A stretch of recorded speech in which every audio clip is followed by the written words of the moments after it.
Hi all, welcome to OOPS with C++ session 12. In today's session, we will see about functions. Okay, uh, in the upcoming 3 to 4 sessions, also we will discuss about functions. Okay, so what is function? So we have already discussed that functions are set of instructions grouped together to perform a specific task. Whenever you are designing a function, make sure that you are focusing on a single responsibility of that function. Don't give more than one task to create a function. Okay, if you are writing a function to calculate the interest, make sure that that is doing only to calculate the interest. And if you are writing a function to display employees information, just write that function only to display purpose only. Don't do some calculation inside that. Okay, be specific when you are creating the functions.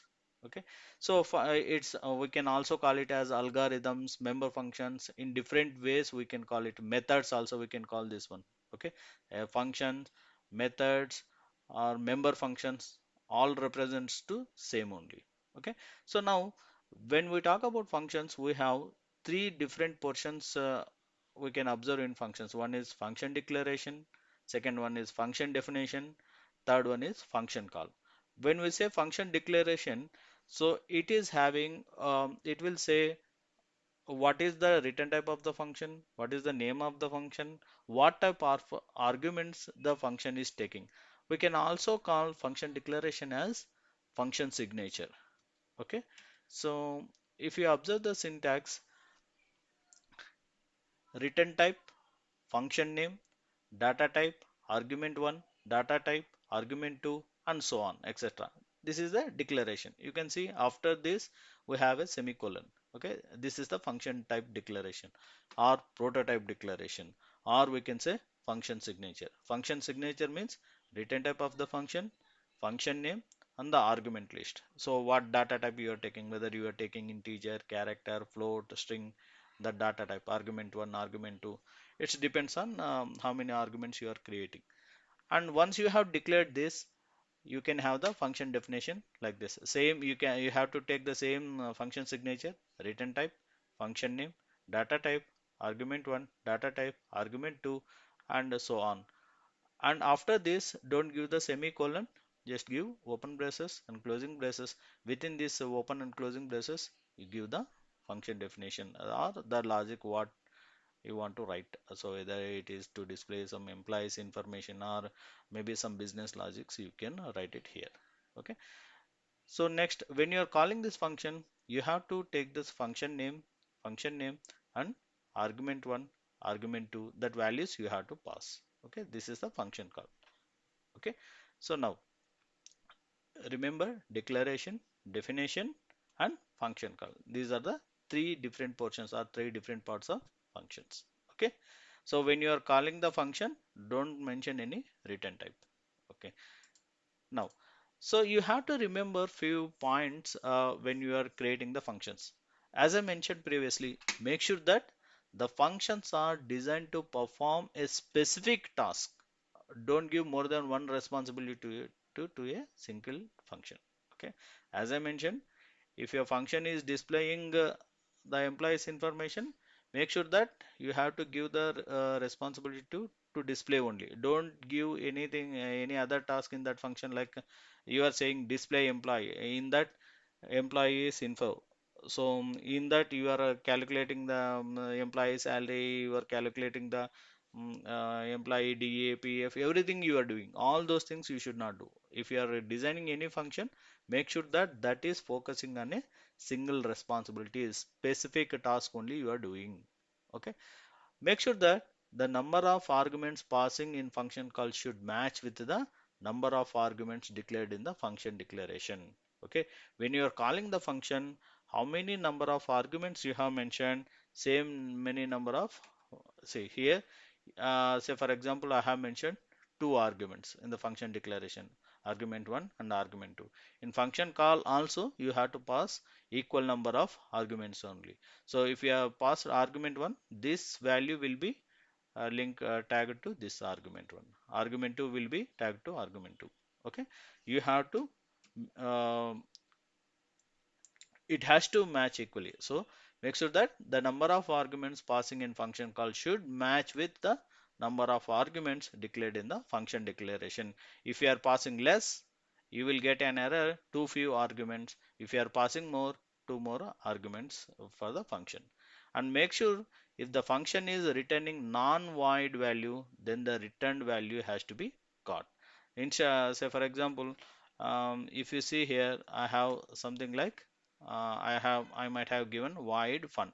So means the function is returning void value, nothing it is returning. During that time, you can call this function name like this function name argument 1, argument 2, like this you can call the function. Okay, if other than void it is returning maybe some integer or character float, then the return value has to be caught in any of the variable, or you have to call that function inside a cout statement or printf statement you have to call, or to catch the, say when you calling that function, that return value will be caught by the cout statement and it will print that return value. Or if you are calling that function maybe some value equals to function name and argument 1, argument 2, then the return value will be copied to the variable. Okay, you have to caught it. Okay, and don't provide function definition in header file. Header file should have only declaration. These are the points you have to remember while designing the functions. Okay, now we'll see of C functions versus C++ function. Okay, so not much difference, but some we'll see what are the differences. Not much differences are there with respect to C functions and C++ functions. Okay, so now this is a C function, just a normal. This is a prototype declaration, void fun. It's not taking any arguments. I am writing int main. Okay, I'm calling this fun 10. Here I am providing the definition void fun print function call. If you observe here, I have mentioned no arguments here. In the function declaration, prototype declaration, I have not provided any arguments, data type or nothing I have provided. Okay, so it's not taking any arguments. But even then, what I'm doing is I'm calling this function int fun, fun of 10. Okay, so now let's see what will happen if I give like this. Okay, we'll see this programmatically.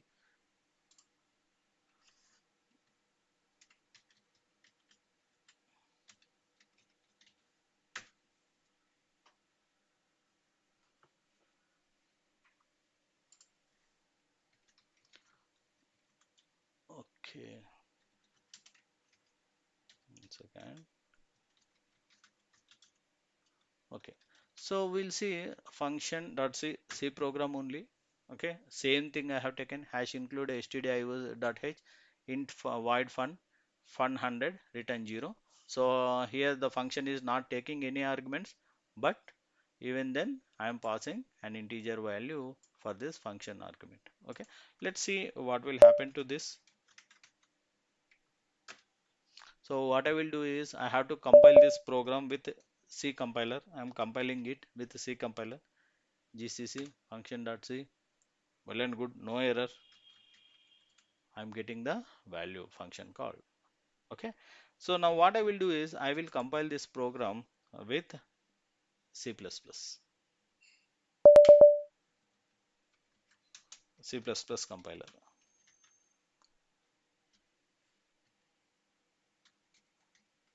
Okay, you can see here it is throwing error. Okay, so 100 error, too many arguments to pass because void fun is not taking any arguments. Okay, so here the first thing what we can observe is, if you observe this, the first thing what we can observe here is if a function is not taking any argument here, okay, in C you have to provide void to mention that, to indicate to the compiler that this function is taking void arguments, means it is not taking any arguments. But whereas in C++, if a function is not taking any arguments, no need to mention void here explicitly. Void is an optional. Even if you mention it or not mention it, no issues. If the function is not taking, if you have provided empty braces like this, then compiler will understood that this function will take void argument. Okay. Now if I want to achieve the same behavior in C, what I have to do is I have to modify this code in this way. So what I have to do is I have to provide void. Okay, so then it will throw error. Okay, now we will see. See, same error we got. Line number 7, not declared here void. Okay, so here void is compulsory in C, but here in C++, void is an optional. Even if you give also, no problem. Even if you are not giving void also, no problem. But when you are using C functions, if the function is not taking any arguments, you have to provide void, that is compulsory. Okay, now in both the cases we are getting the error. So now let's see, I'll just make it work now. So I have to, if the function is not taking any values, so you have to pass like this. Now we'll compile it with C as well as C++ compiler. We'll see whether it is working or not. Okay, correct, it's working. I will compile it with the C++ compiler. It's working, so no issues. Right. Now what I will do is I will compile, I will generate one .o file here, minus C function o. So what I will do is read elf, okay, minus s to read the symbol table function dot c. Sorry, function dot o.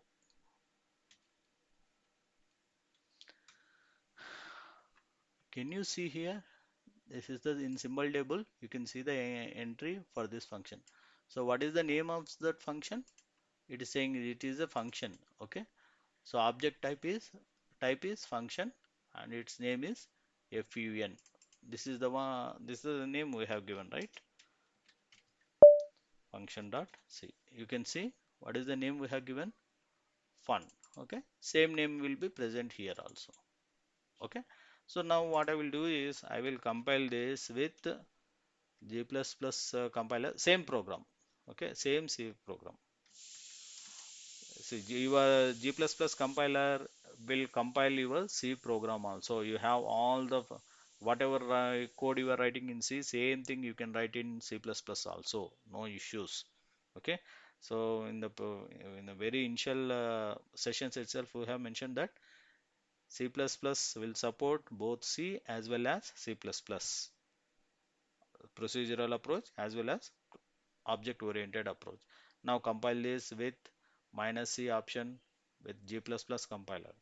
Now what I will do is I will read elf minus s to read the symbol table. Now function dot o. Can you see here? Okay, here the name is just fun. Okay, now what I will do is I will just make it big, little big. Can you see here what is the name it has given? Underscore Z3 funv. Okay, this is the function name, but underscore Z3 funv. But what is the name of the function? Fun. Okay, C compiler what it is doing, whatever name you have given to the function, same name it is using internally also. But whereas C++, whatever name you have given to the function, so for it will give internally some different name. So this is called name mangling. Okay. So what is this underscore Z3? You have underscore Z3 fun v, it is mentioned like this. So what is this underscore z? Underscore z is a some naming standards. So here 3 stands for number of letters present in the function name, that is fun, that is 3 characters are there. So 3. And fun, what is the function name? Fun. And here v indicates what is the argument of this function, that is void. How many arguments it is taking? Only one. What is the type of that argument? V. Okay, so it will give the name. Internally it will give the name. This is called name mangling. Okay, so in C we have a name mangling. Sorry, in C we don't have name mangling to the functions, but whereas in C++ we have name mangling to the functions.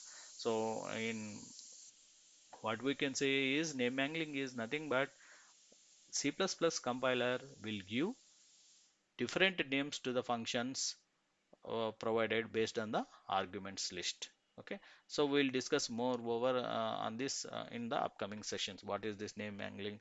What is the use of this name mangling? Okay, so now assume that now the requirement is like whenever I'm using G++ compiler, name angling is happening.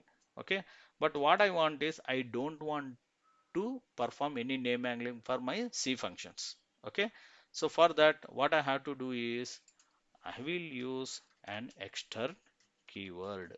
Okay, extern function.cpp. Okay, so in same C program I am using extern C. Okay, extern C void fun. Okay, you give the declaration here and just same thing inside this I have mentioned. Now the extend C, what it will do is whatever functions you have declared inside this extend C block, for that name mangling will be ignored. The compiler won't give the different names to these functions. Okay, just compile this program and see.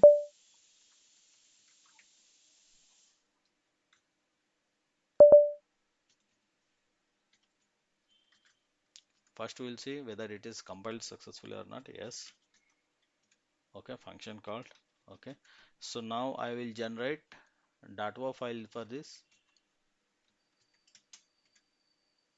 So again we'll do readelf minus s extend c function dot. Okay, just open this once again. Yeah, can you see here?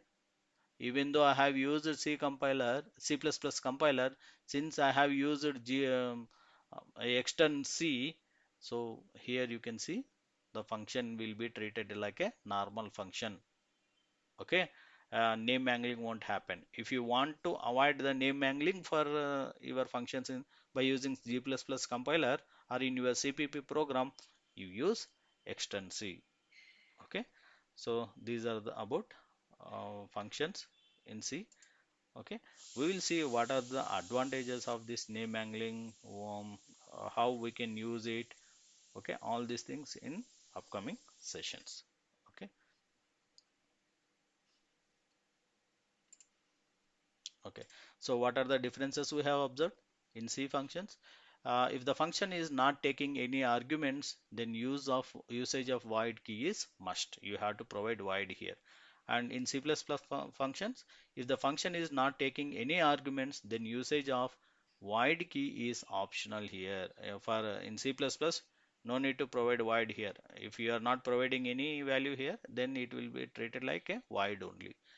And when we are calling a function, then the number of arguments, order of arguments, and type of arguments must match with the function prototype declaration. Say you have given void fun int character float.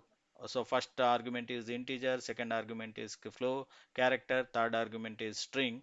Then while calling the function also you have to pass in the same way. First integer value you have to pass, next character value, next string value or float value.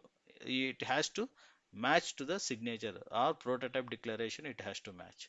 Same thing here also. In say either C or C++, you have to follow this. When we are calling a function, then the number of arguments or order of arguments and type of arguments must match with the function prototype declaration or function signature. And name mangling is not there in C functions. When you are using in C, name mangling won't happen. But whereas C++, name mangling is there in C++. What is name mangling? The compiler will give internally different names to the functions the user provided. Okay, that is called name mangling. So in C, function overloading is not possible, whereas in C++ function overloading is possible. We'll see what is this function overloading and in the upcoming sessions. Okay, So we have seen extend C also. What is the syntax? To avoid name angling to the functions, extend C is used to avoid name angling where in C++. To avoid name angling to the functions, extend C is used in C++. Okay. What is the syntax? Provide extend keyword within double quotes, provide C and open braces, closing braces, open curly braces. Within this, you have to give the function declarations for which name mangling should be skipped has to be declared inside this. Okay, so that's for today. Okay, thanks for watching. Please like, subscribe, and share.